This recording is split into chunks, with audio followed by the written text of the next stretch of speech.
What is going on, YouTube? Today we're going to see how this works. It is a Mantis Swivel. I got it to pair up with my 35-pound Mantis Anchor. So let's open the box and see all the pieces and how it goes together.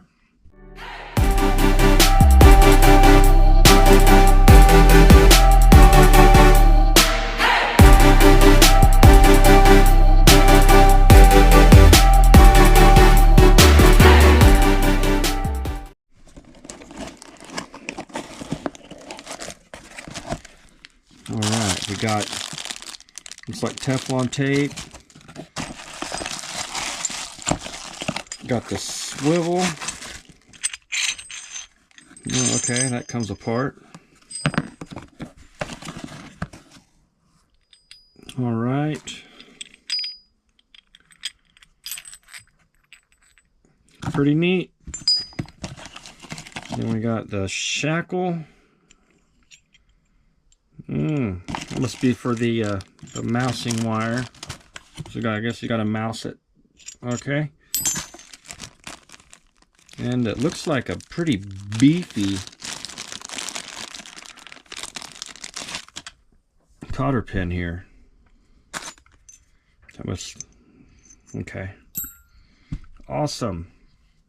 So let's see what this bad boy is. Okay, after the directions, I'll have to make a video of installing this thing. You want to put this together like that. Then you want to take that Teflon tape and go around just the thread part. Oh, don't forget your oblong pin, because you can see it's perfectly shaped for that chain. I've got 5/16 chain, so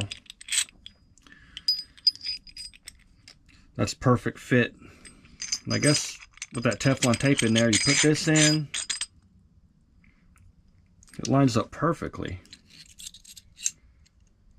You put that pin in there. Oh wow, look how that fits right in there. It ain't moving. And you just bend the pieces over here, I guess. Yeah. And I guess this part here, this will go into your anchor. So your anchor and your swivel will go on like that.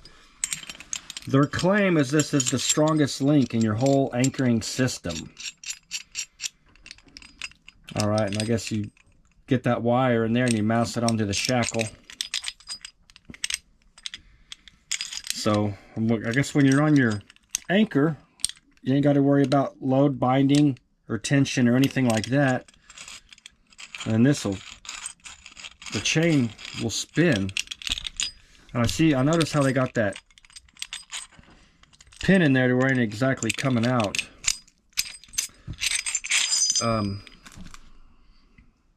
You know, I was an engineer before I did this sailboat thing, and looking at this from that perspective, this is actually pretty clever. I mean, I've always heard that you do not use stainless steel in saltwater environment, especially on your anchor gear, but I got a feeling that this stainless steel, they did it right.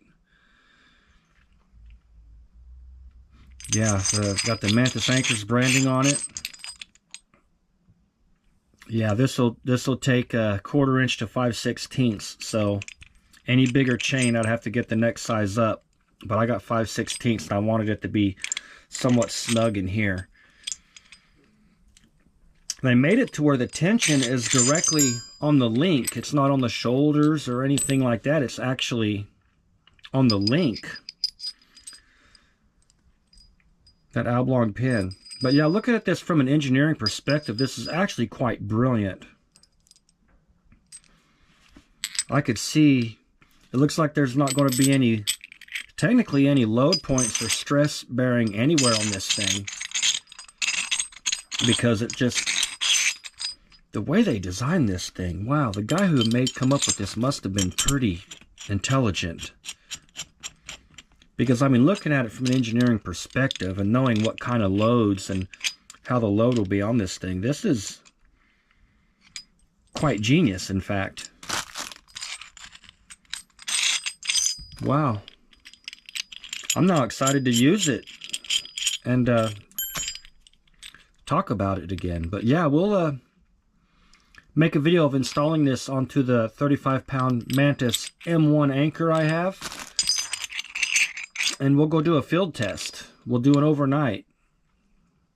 See how that turns out. Yeah, this is actually a clever design. I like that. But yeah, this is the Mantis Swivel. See if there's any.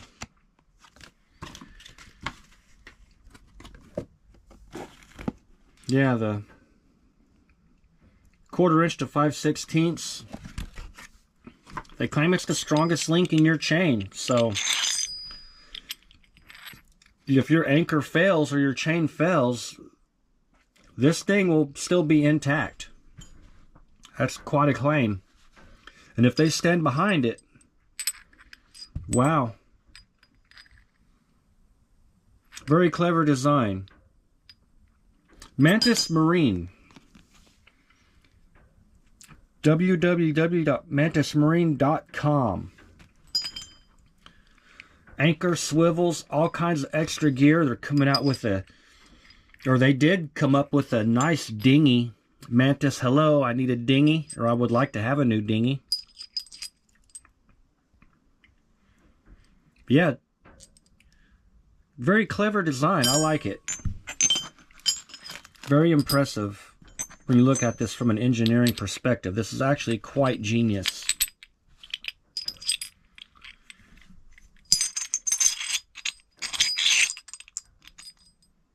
But anyways,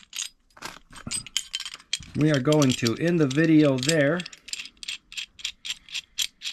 And for all you guys out there, thanks for watching. And as usual, stay salty, my friends.